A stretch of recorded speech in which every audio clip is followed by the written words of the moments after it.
Hello everyone and welcome to a somewhat different video today. Today we are having a look at Way of the Hunter, and specifically I was asked by some of the lovely members on the Way of the Hunter Discord to explain the method to my madness of how I explore this gigantic hunting sim map. Now, most of you will probably, who are familiar with hunting sims, will probably be familiar with the usual approach to map exploration. You find yourself a river, you follow the river, or you find yourself a lake and you just surround the lake. You check all the need zones, you come there at whatever time is specified for the animals in the encyclopedia. So say for example, if you find a red fox drinking zone, you go there at 7 a.m. and then you hunt for red fox. This does not work quite so well in Way of the Hunter, because the need zones here are not as reliable. Animals can show up to 2 or 3 hours early or up to 2 or 3 hours late, which means 6 hours of in-game waiting at a need zone, which is around an hour and a half of real time. And personally, I have never had much success with that approach. So I have decided to take on a different approach that the members of the Discord lovingly called grid walking, and Alligator Shoes described as, oh good lord, this is how the Coast Guard searches for people lost at sea, which absolutely true. But for me, this is how I personally enjoy exploring the map, and as you can see, I have explored most of Nez Perce this way, because it just allows me to see more of the map, experience the stretches that are outside of the drinking zones, find more zones that way, and also just explore the map and just relax a bit. So the basis of this approach is you want to go south, north, south, north, south, north, and so on until you have explored an entire territory. This takes quite a bit longer than just going around the rivers, but like I said, you see more of the map and you also find more of the need zones that are away from the drinking zones, so more of the resting zones and eating zones. Now, before you want to set out to doing this, you want to make sure you have the right loadout, because you are not going to be coming back to the lodge a lot and you're not going to use the car, so you are not going to have instant access to your inventory. I recommend bringing a tier 6 rifle for your primary weapon, because tier 6 will take out anything from a duck to a black bear. Personally, I prefer the SM-12 with the overguard scope, because that's the one that's best even in low light environments. So if it's 6 in the morning or 9 in the evening, you can still somewhat hunt with this one. Whereas my second favorite scope, the Leupold, which also is called the Christmas tree scope, that one, once it's getting dark, is pretty much useless. It's still a very good scope for long range shooting, but once it gets dark, it's useless. For secondary gun, I recommend bringing either Grandpa's old rifle, because it's the only lever action rifle, or a shotgun, because there are perks that can only be unlocked with shotguns and that can only be unlocked with this specific rifle, so bring it. Bring a pair of binoculars if you have the good ones, great.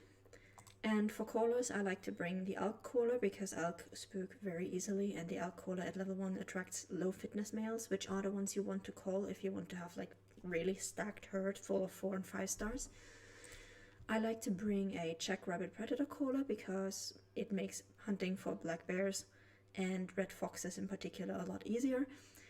Not so much the grey wolves, because you cannot control which of the pack actually arrives, so you might be calling to attract a 1-star mature wolf, and what comes over is a female wolf, and you're like, great, thanks for nothing. For the last one, if you're hunting moose, bring a moose caller. If you are hunting literally anywhere else where there's no moose, bring a deer caller, at least on Nez Perce. Now, I technically do have an objective for killing a moose, but the areas that I still have left to explore, none of these have moose in them, so I'm not bringing a moose caller. I'm gonna set out for the moose. I'm gonna go to the swarms and get a moose later. It's fine. It's not gonna take very long. But this exploration, this actually takes a while. And this is one of the downsides of this approach, is that it will take you a lot longer. And sometimes, if you're unlucky, you might really go an hour without encountering anything. But that's just how this game works. So we're gonna try to explore over here, which means we're going to teleport to the closest campsite, which would be this one. Now, you want to mark out the stretch that you actually want to go through.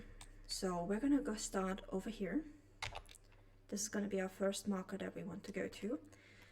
And then we want to follow basically the western edge of the unexplored zone. And the spacing of these markers, it's kind of a matter of experience to know how much you will still be able to uncover without going directly up against the border of where the Fog of War ends. But in my personal experience, like, this distance is okay. This much will usually still be explorable if you just follow the line of markers. And of course this is currently not accounting for the terrain, so it might be that we run into some really steep mountains like this right here. You would not be able to just go straight north to south or south to north. So we might have to work around it, but from what I can see right now, we're actually pretty good for terrain, I think. Obviously the map has not yet been uncovered, so we can't say for sure. And also, because you will be spending a lot of the day away from the lodge and you want to maximize as much time as you have for exploration, we are actually going to sleep until, let's make it 6:10, because the earliest drinking time for the predators is 7 o'clock, and 7 o'clock is also when you start having more daylight. So to show you what I meant with the scopes, just get out of here. My second favorite scope with the Leupold, as you can see, kind of sucks with this light.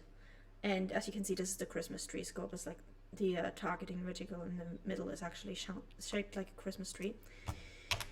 Whereas with the Overguard, if you try to aim with this in low light environments, you're still able to make out the difference between the trees and the hills much better. So that's why I prefer this one on my primary weapon.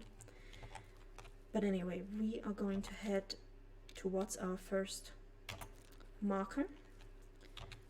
We are going to put on Hunter Sense, even if it makes the map a little darker, because Hunter Sense will help us see need zones, especially if you're doing this in low light environments. You can technically use the headlamp to see directly in front of you, but it will make spotting need zones a lot harder.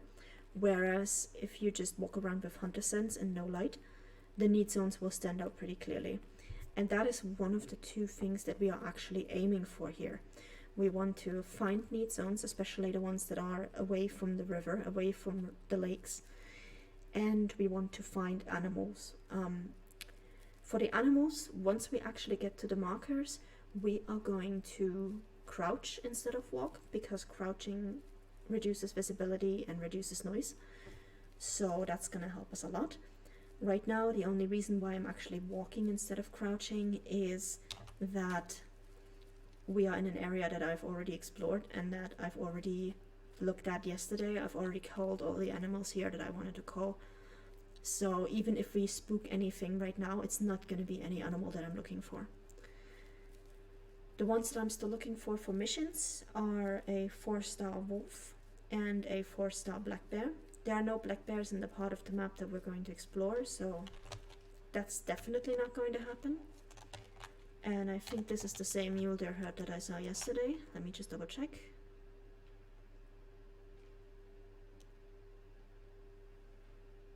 Yeah, that's a herd I already saw yesterday. With 2 3-star matures, yeah, that's a herd I already saw yesterday. I already called these guys, so that's why I didn't mind walking around, like actually walking instead of crouching, because even if I spook these guys, I have already taken out all the animals that I want from that herd, so we're fine. Here we've got a need zone, which also already explored. And this is an eating zone, so they were near or at their eating zone. And to give you an idea, if we go to animals, mule deer, eating 5 a.m. It is almost 7. We are already way past their eating times. So yeah, that's why I'm saying the need zones are not 100% reliable. You will inevitably run into animals at their zones, but outside of their allotted time.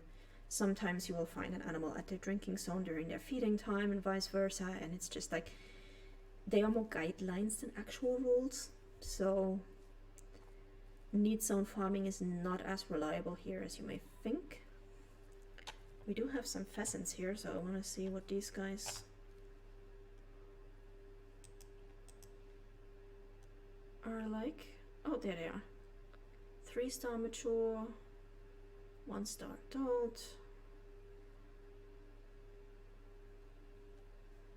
Yeah, that's all pretty useless. Okay. I don't need any of these. Like, I'm focusing on calling the low fitness animals. Number 1, because that actually raises the average fitness of the herd. And number 2, because I'm trying to make a lodge of shame full of really, really low fitness animals. So I don't mind if I spook those pheasants. There's nothing in there that I'm looking for. If they don't spook, great. If they do spook, whatever. And they are probably going to spook in a second, because I'm already getting pretty close.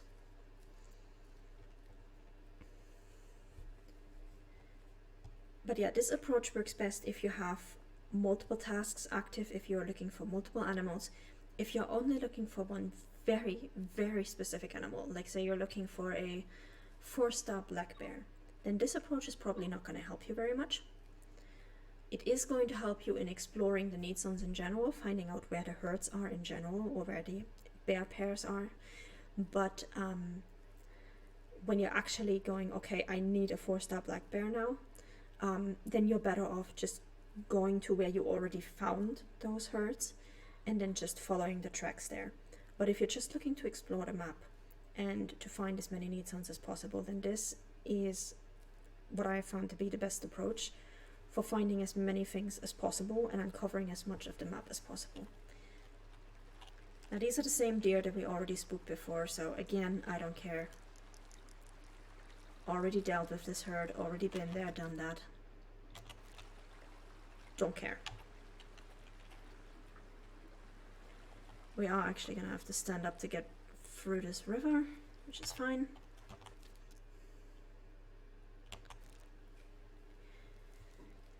And the route that we are planning to take is actually going to take us along the river, at least for a little bit, and then we're going off track into the wilderness. You can already see on the left side of the screen where the 1.1 and 1.3 kilometer marks are, that we are going to have to go into a bit higher terrain, so we're going to have to see if we can climb there easily. But we'll get to that in due time.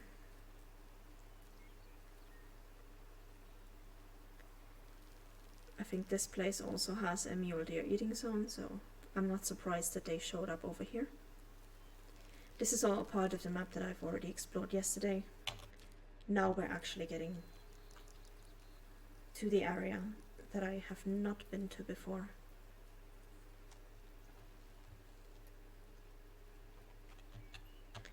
And as you can tell, it's already getting much lighter, so it will also be much easier to actually spot animals now.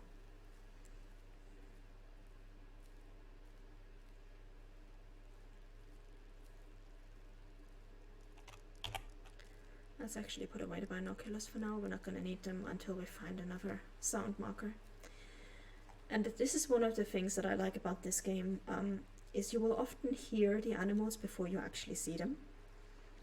So it is really, really important to keep your ears up for any breaking twigs, any calls from the animals, and then look around as quickly as possible to see if you can find them.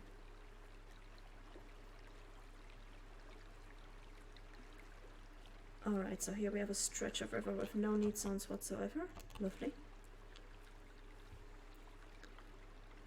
And I think this is where we need to go. Yeah. Alright, let's see what we can find. I think this particular territory of the map does not have wolves yet, which is one of the animals I need. But the one that we're going to go into in just a few minutes, that one actually has wolves, so I might actually find what I need for my task, which would be lovely.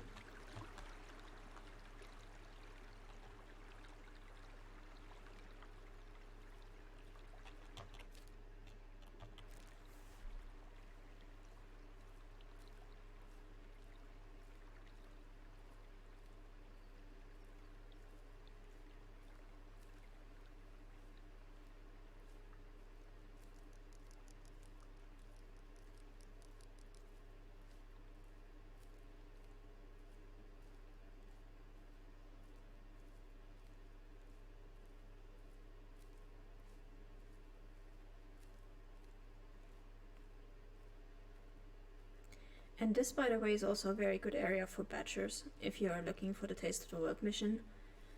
Like this entire southern area of, what's it called? Rivermouth. That entire southern area. It's just really good for badgers.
Alright, let's see. We do actually...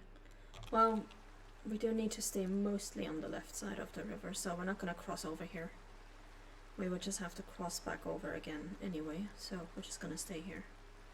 Usually when you have need zones at a river, you have them on both sides, so it won't really matter for that either. And right now, as far as I can tell, there is no need zones here, so let's just stay on this side. Oh, there's one over there. I just saw it flash up.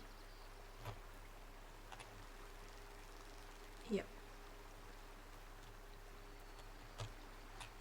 Ah, there we go. There's the left side equivalent of that. What do we have here? Whitetail often, okay.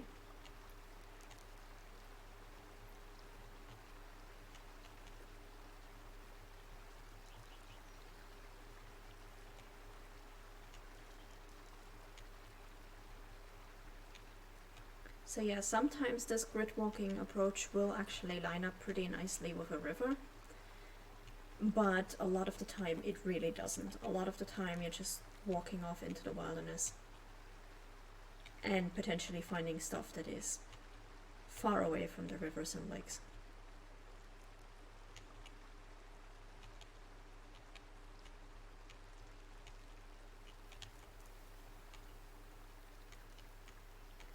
And the reason why I keep on pressing E here is that these need zones can overlap sometimes. So I may think, oh, this is all one whitetail zone, but then there's actually a red fox zone in the middle of it, or a black bear zone in the middle of it, or whatever. So it is actually important that you do keep on hitting E on these. And I hear a pheasant. I might actually check that out just to see if there's some really low quality pheasant in there, some mature 1 stars or stuff like that. Let's have a look.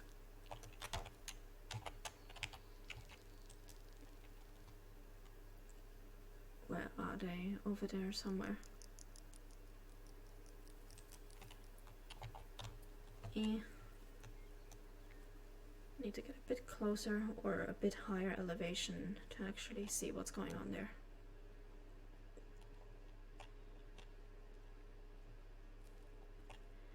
And hey, I'll gladly take pheasants. They might actually help me with my lever action level ups. So,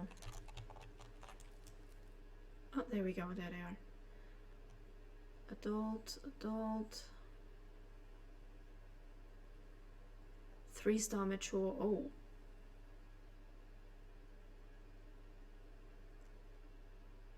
One-star mature. There we go. That's exactly something that I want. Let's go. We're 0 to 50. That's okay. Boom. Let's see if we actually hit that one. Yep, we did. Nice. Ah, and there's a need zone over here. Also nice. We'll check that out in a second. Ah, it's probably all part of the same need zone, probably. Yeah, pheasant resting. Perfect. See? Ah, missed the heart. Oh well. 25%. Ah, my dear pheasant, you are 5% too high for me to put you in the lodge. For a sell price of $1. Okay, yeah. That was absolutely worth it.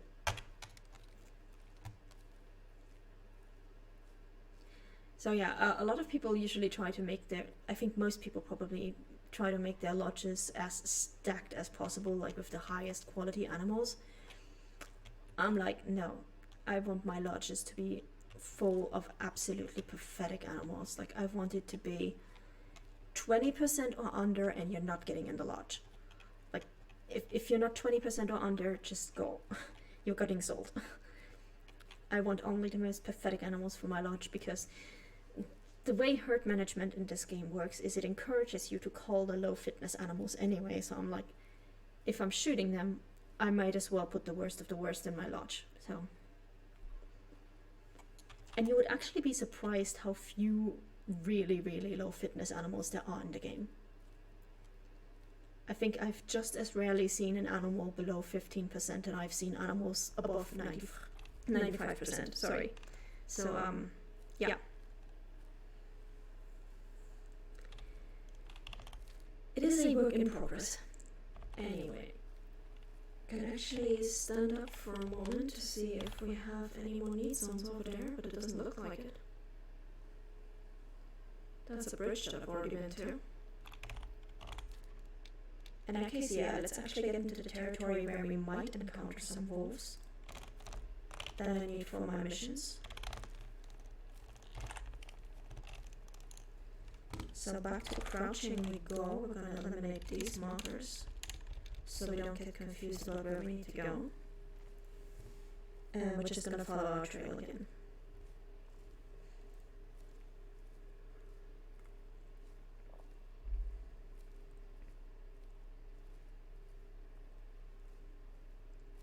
What we just passed was a game trail. I don't know what species, but like I said previously, if you want to find a specific animal, then you're better off just going to one need zone of that type of animal and then just following those trails, following the tracks to the next need zone, and basically just going all around the edges of the territory to find that specific animal or that specific herd and see if it's useful for you. That's how I found most of my black bears, to be honest. This would be whitetail? No, mule. Mule deer, okay. Fair enough.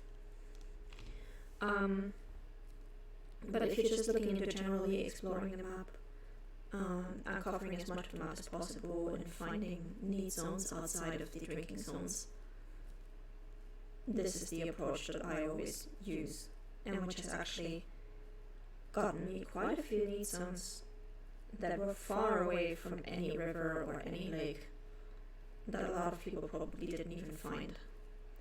Also, you sometimes find some really nice spots on the map that most people will probably overlook. Like there's a spot on the map just east of the lodge. Over here, Travertine Crush. A lot of people will probably just walk up to it close enough to see that it is just a tourist spot and go, okay, well, I don't need to go there.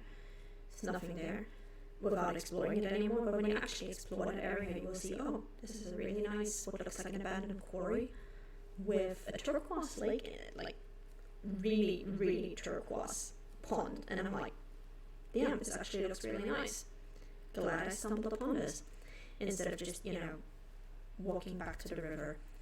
And yeah, for a lot of people, probably the environment itself is not as important as the hunting, but for me, both parts are equally important, because I actually find hunting games and the exploration in hunting games just very relaxing, and I enjoy this just as much as actually hunting for the in-game animals. So it is an approach that takes quite a bit of time for, like, expect to be walking through the map without finding an animal probably for at least 10, 15, 20 minutes. If you're looking for like quick shooting, this is not the approach for you. This is the approach for completionists who want to see the entire map, who want to find neat zones away from the rivers, and people who just want to enjoy the map as it was built by the developers and see what else there is to find.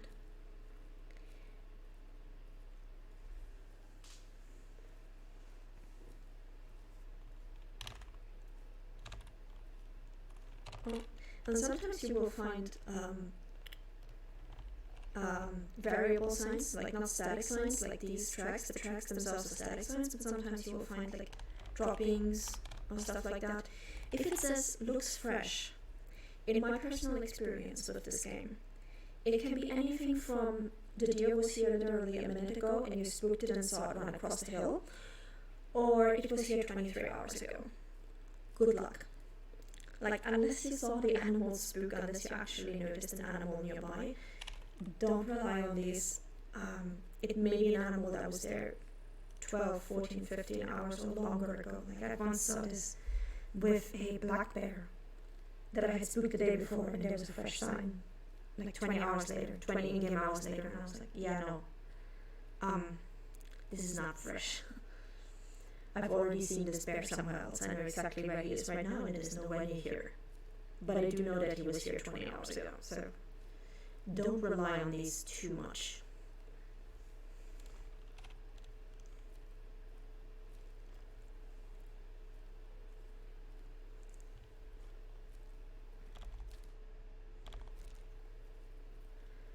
Alright, so now we're actually getting closer to somewhat mountainous terrain, but thankful that we don't have to go all the way across it.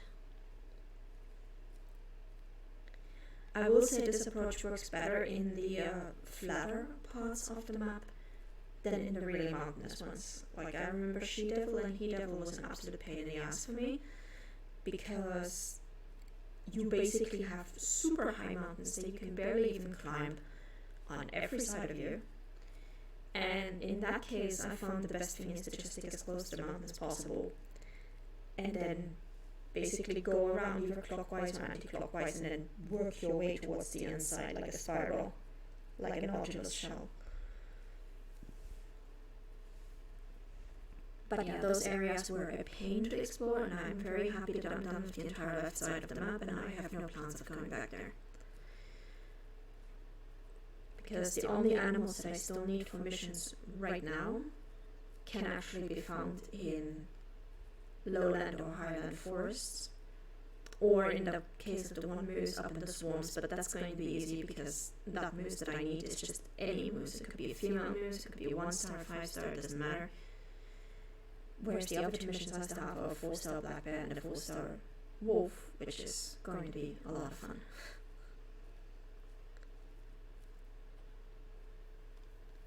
And by a lot of fun, I mean it's going to take a lot of going back to the neat zones, going along the trails, exploring along the territory, and trying to find one of those animals. I do know of at least 3 mature black bears on this map who are 3 stars, or who were 3 stars last time I checked in with them, like 10 or 12 in-game days ago. So once I'm done exploring the entire map, I'm going to go back to those and see if they have since matured into 4 stars. Alright. Yeah, so we're actually going around this because we've already explored directly south. Okay. That's good. I can live with that.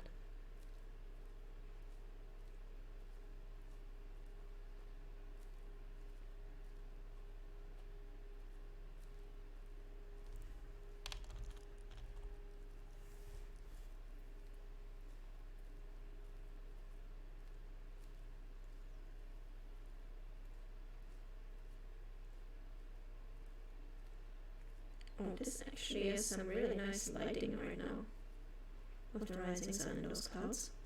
Neat.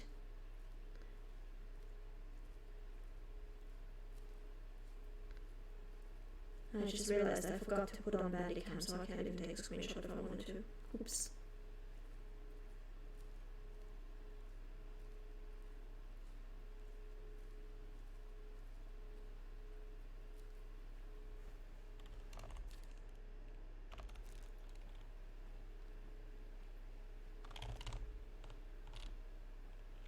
Okay, that was not an animal. Good.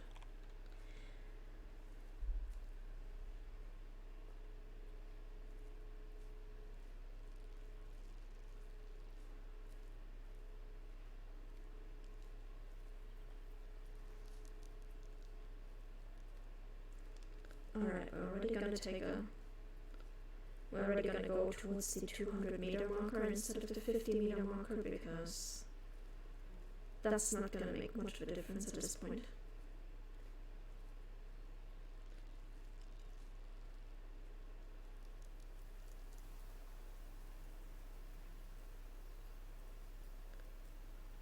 And I am keeping my eyes on the side of the screen, especially the left side, to see if there are any need zones down there, just basically shimmering in the distance. Because if there were, I would totally go and explore them and then could just come back to my normal route. Because that's how you find most of them with this method, is just you see something on the side of the screen shimmering in gold, and you know, okay, that's a need zone, I need to go over there and then get back on track.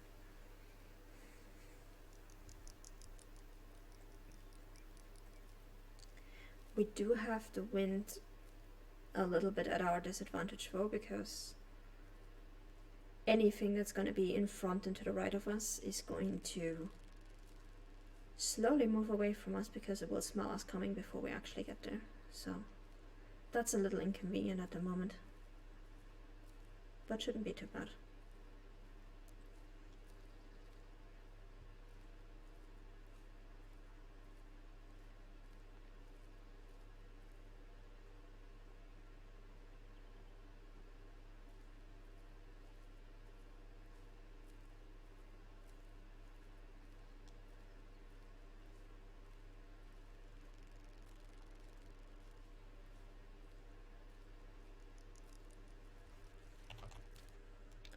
Alright, what do we have over here? Badger and mule deer.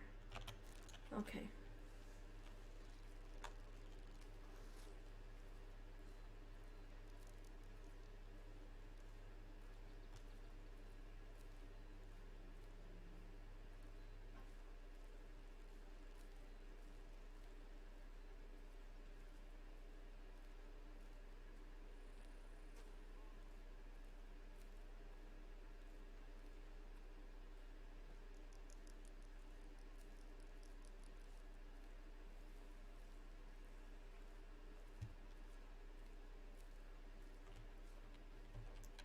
What do we have here?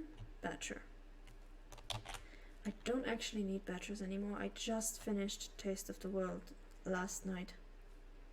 It was thankfully very quick for me. I know that mission is very painful for a lot of people. I just happened to run into a perfect badger half an hour after I picked it up, so yay me.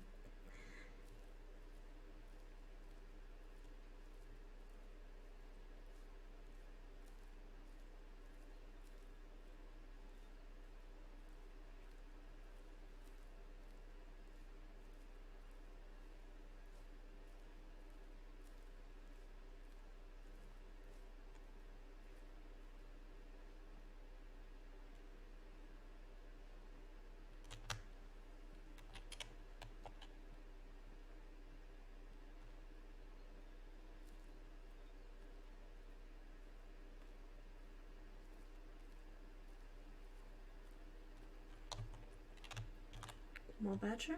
Yes.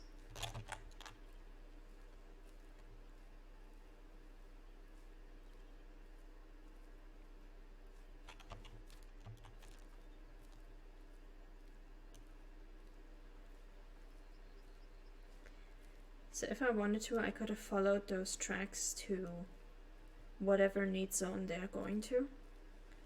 But as I said, I usually only do that if I'm looking for a very specific animal.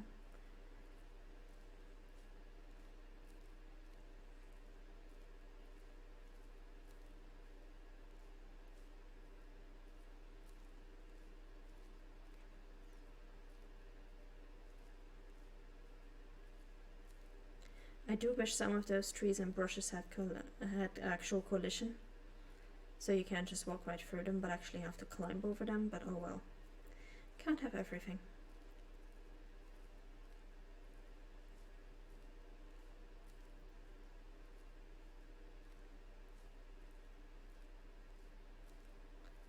That should be mule deer again.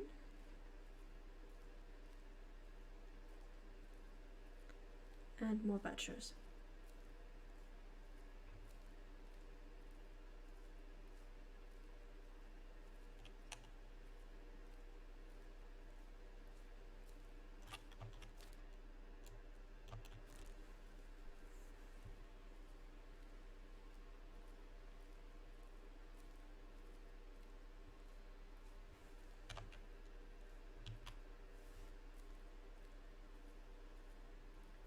And every single time I hear something creak in the woods, I'm just gonna take a quick turn just to see, was that actually just creaking wood, or was that some animal stepping on something? Which, if you have hunter sense on, which in this method you pretty much want to have on all the time, you will see the sound bubble and it will tell you what it actually was. So this approach also does not work very well in Ranger, but if you're hunting in Ranger mode, then I'm guessing you're probably just focused on the mission and on trophy animals anyway.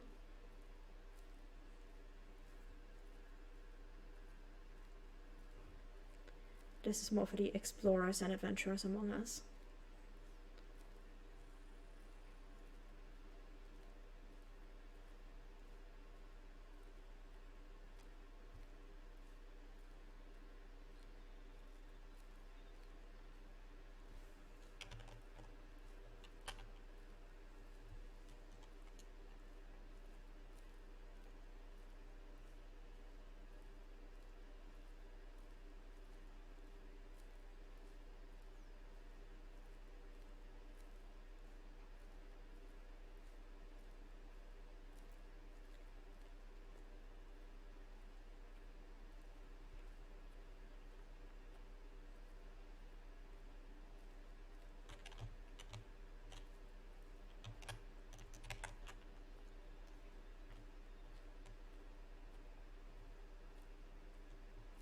More mule deer, okay.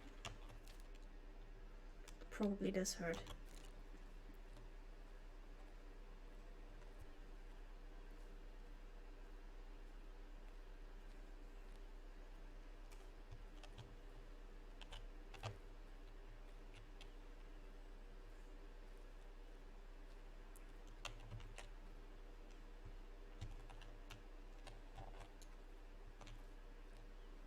Ah, I was not mistaken. I was like, I did hear something. Okay. I heard a mule deer. I am not going crazy. That's good. 260 meters. Now, with crouching, we'll probably be able to approach them up to 150 at least. But I think it will actually be best if we just get to the top of this little elevation here and then see where they are. With a little bit of luck, where we are able to actually spot them from up here.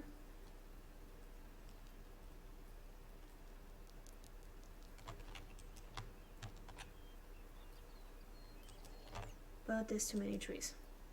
Awesome. So we're gonna have to keep in mind that there are mule deer somewhere over there, so I'm gonna keep an ear out for the sound cues from them. Because we do know they're somewhere over there. And I just want to get to the next marker, and then we're actually going to go a little bit west to see if we can find them.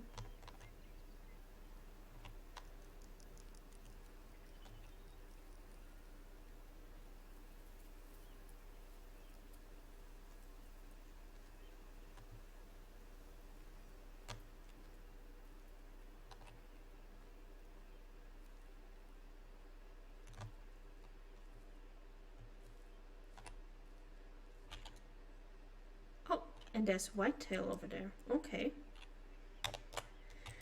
Let's put a marker over here so I know that we can explore over there. And then we're gonna go look for our mule deer. So it doesn't look like there's anything outrageously fantastic over here. No need sounds or anything like that, so let's go west towards where we heard the mule deer. There they are.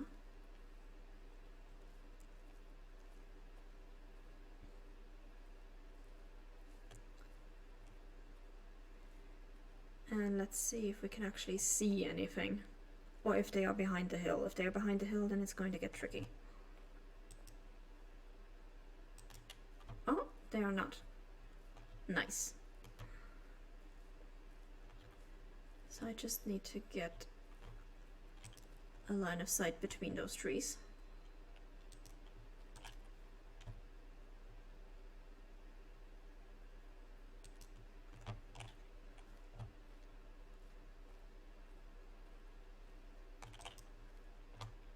There we go.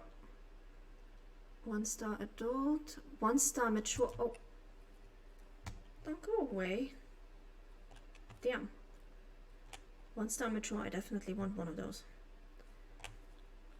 Might be a low fitness, well, probably a low fitness animal, because 1-star mature means they basically went from young age all the way through adult age and into mature age without gaining a single star. Like, that usually means low fitness. Because the way it works in this game is that all young animals are 1-stars.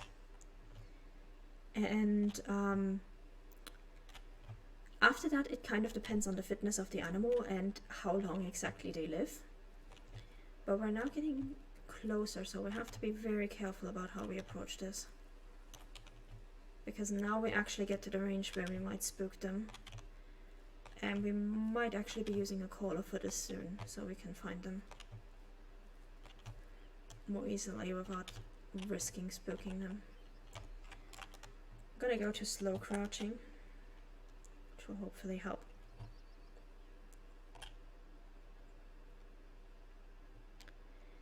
Because I do know the males already went over this hill, I'm just not entirely sure where they went.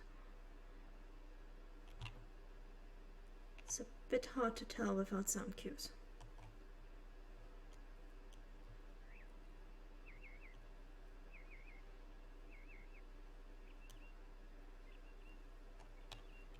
So I would very much appreciate it if another animal in this herd could please make a sound, and not just the one female that is still running around down there.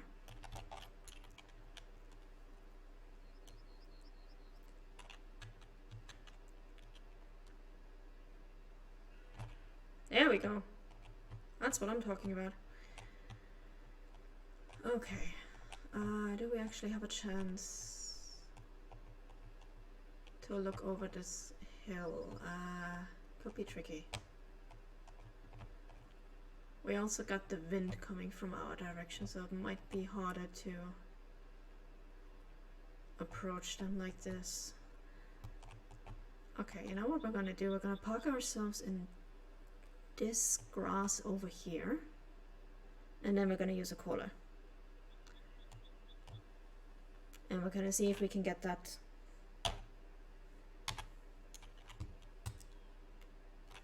that 1-star mature to actually come to us. Otherwise, we're going to have to go over there and see if we can sneak around the hill to get to them. So with the callers, at the beginning you will only have level 1 unlocked.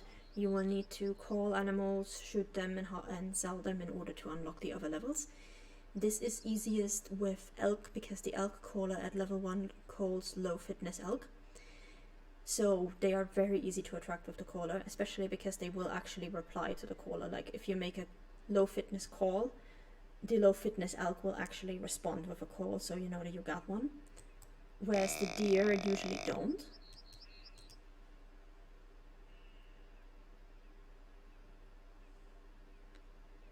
With the deer you basically just have to wait.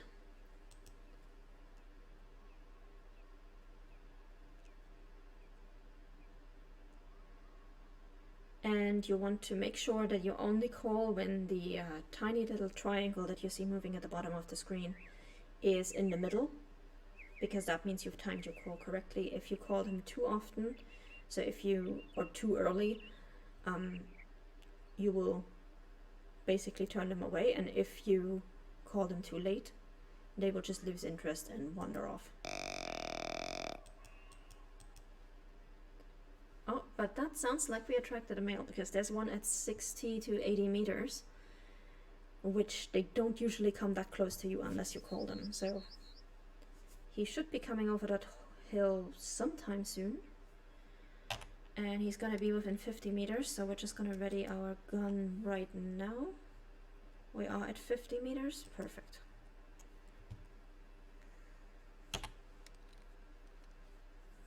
Just making sure that I'm actually ready to take the shot when he gets over that hill.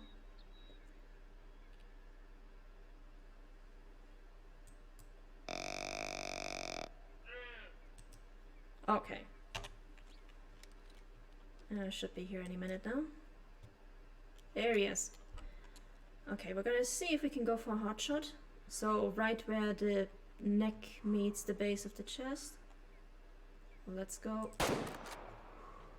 Not a hard shot, but not entirely bad either, from what I could tell. He did jump, so hopefully that actually hit him correctly.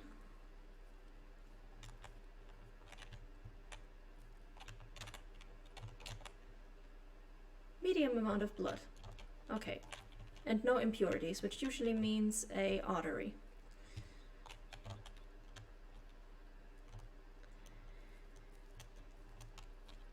So that shouldn't take too long to find him. Hopefully. But it was not a hard shot, we missed that just by a little bit. Probably also because we're using a level 4 rifle for a level 5 animal. If we had used the SM-12, probably it would have done enough damage to hurt the heart, even if it didn't hit the heart. Just by cavity damage. But I did want to get my lever action perk, so...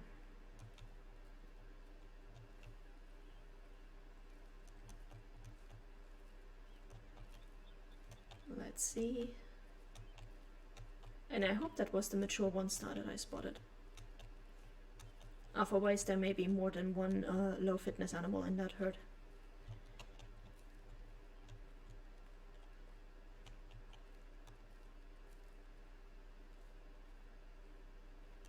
Oh, he did actually run quite a way. Jesus. Pretty fit for a low fitness animal.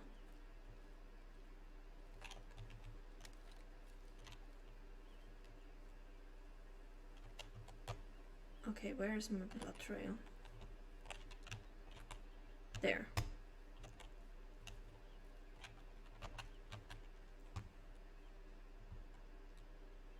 Oh, that's the white-tailed deer that we were looking for. Okay, we're gonna go after those next. No problem. Just put a marker over here, I think. Oh, wrong key.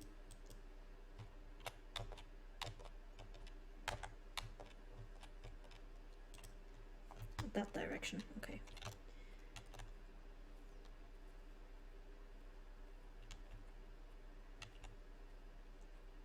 Jesus Christ, Mule deer, where did you go? How far did you run with a shot artery? My god.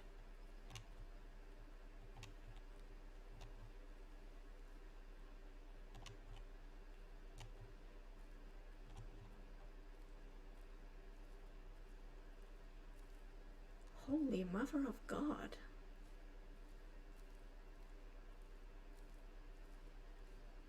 That is a long distance to be running.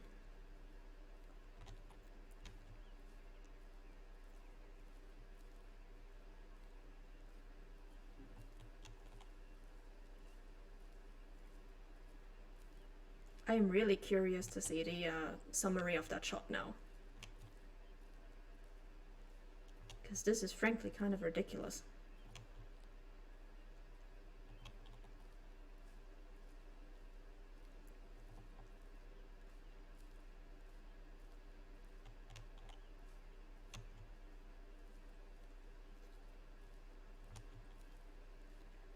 Medium amount of blood, my ass. Come on, where are you?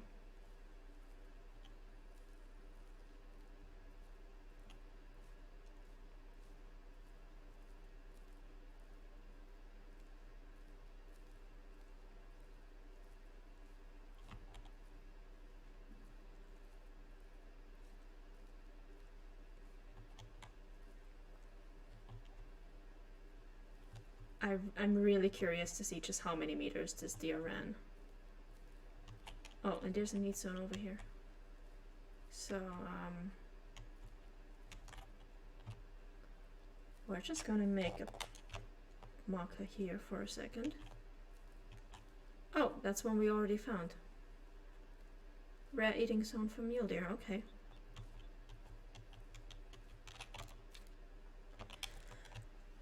Alright. Back to tracking.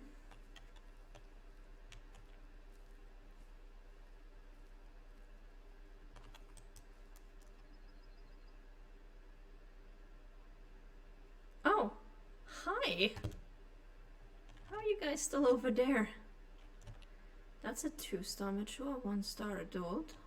Let me just see, maybe we can shoot something else while we're here. 3-star mature, oh wow. 1-star adult, it's not really anything we need.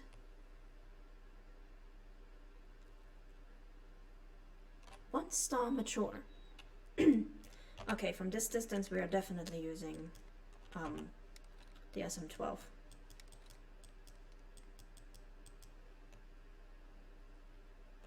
How was this one? 150 meters, yeah. Oh, that one dropped like a rock. That was definitely a heart shot. When they drop like this, it's either a heart or the spine. So that one definitely hit correctly. Oh, and here we are. Were you trying to go to your friends? I'm sorry. Yeah, you can see artery. That's what it usually means when you have clear blood and medium amount of blood. It's usually an artery when it's pink. We should have aimed a little bit lower to hit the heart. And shot distance 25 meters, yeah, whatever. I want to see how long this animal ran. 266 meters on a shot artery. My god. Kudos to you, but you have too much fitness to go into my lodge. I'm sorry. I only want the worst of the worst. But hey, that should count towards my sold animals, right? Yeah, it did. So only 2 more and then I have all the cola levels. Nice. So yeah, I'm gonna pick up this one, then I'm gonna check on those whitetail that we saw, and then I think we're gonna call it quits for this video. But as you can see, you actually run into a lot of stuff. Like, you will go stretches where there's nothing, and then you'll just be like, oh, need sounds, more need sounds. Oh, there's another herd. Nice. So I have much, like just on average, much more luck finding animals like this than if I were actually camping out at the need zones. Because right now, for example, we found those deer at their feeding zones. It is 9:40. They're supposed to be at their drinking zones at 9 o'clock and then go to their resting zones. But we found them at their feeding zones. So the zones are really not as reliable over here. And you're really better off just, you know, sometimes you're just better off wandering off into the wild and just finding the animals right there and just approaching them slowly, carefully, potentially with the use of a caller and your trusty SM-12.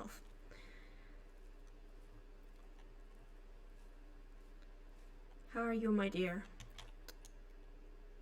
Oh, not a hard shot, but a long shot. Okay. Also a little bit too high. But I guess the SM-12 did more than enough damage. Flat 40%. I don't think I've ever seen a flat percentage before. Well, you're getting sold too. And now we go back to our whitetails that somewhere in this direction. Basically back the way we came. And I hope I can find them again because I accidentally used a exploration marker instead of the tracking marker, so I removed the marker that I placed for the whitetail there, which sucks. But hopefully we can find them again just by going in that general direction. I hope they haven't moved too far.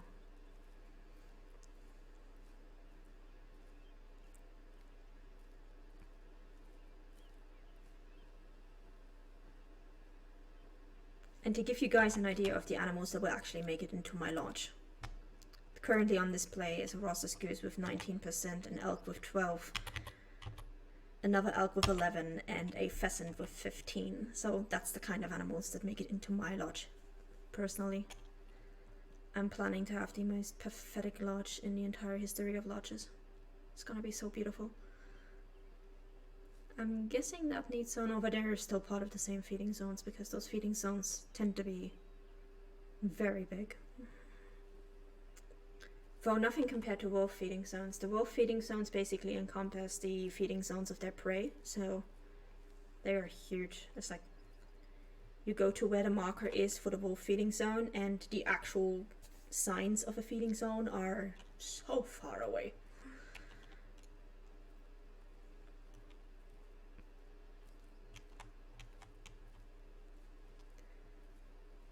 So I definitely do not enjoy hunting wolves in this game. Aside from the fact that wolves are awesome and I don't want to shoot wolves, but you know. Needs must when the mission says so.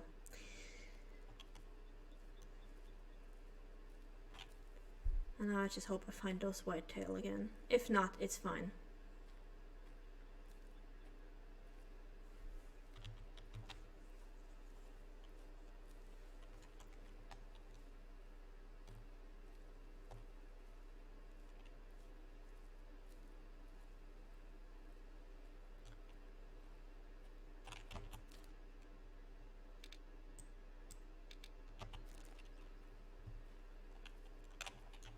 There we go, whitetail. Oh, we're already pretty close. Wow. A lot closer than I thought. And they are alerted.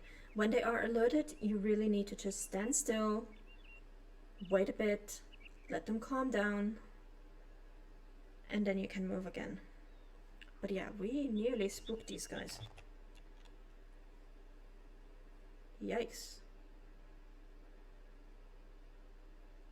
1-star young male, okay. Well, all youngs are 1 star, so I don't really care, and I don't care about the females either, and I would love to move. I would love to move around, except... Okay, now they're calm again. Oh, there's a 1-star male in that group, okay. A 1-star mature male. Where are you? Which one are you? You are young? You are adult? I know I did not imagine that. There was a 1-star mature. There we go.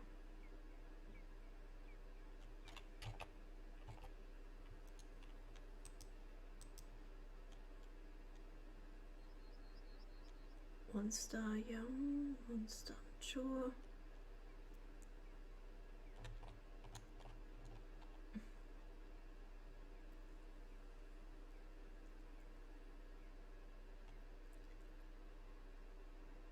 One star young, 1-star adult. Do I need to break out the collar again?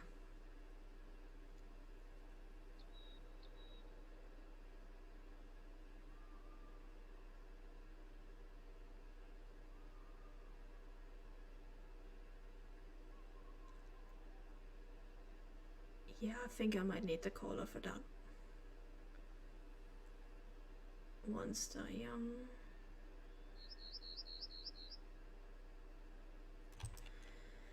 Okay, collar it is, let's go.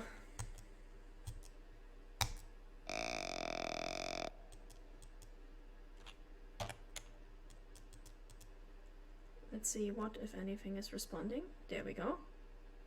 Oh, it's actually one of the one-star adults that's responding. Okay.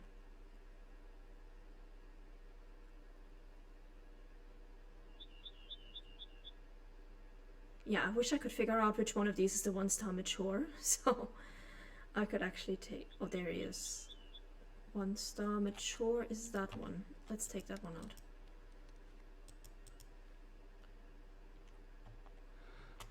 Oh, which was it?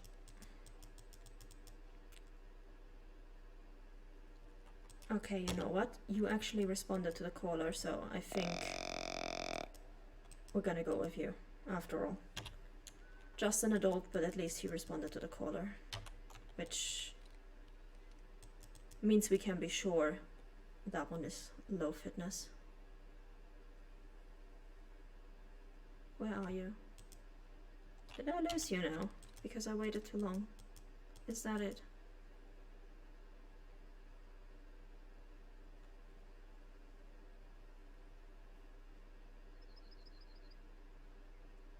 Oh no, the mature one is responding now as well. Okay, cool. Then we're taking the one-star mature.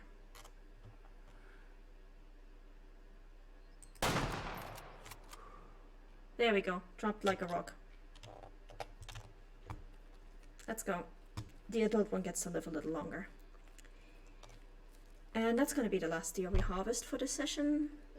After that, basically, once I'm done with this deer, I'm just going to go back over here and then just, or basically, even better over here. Let's put these away.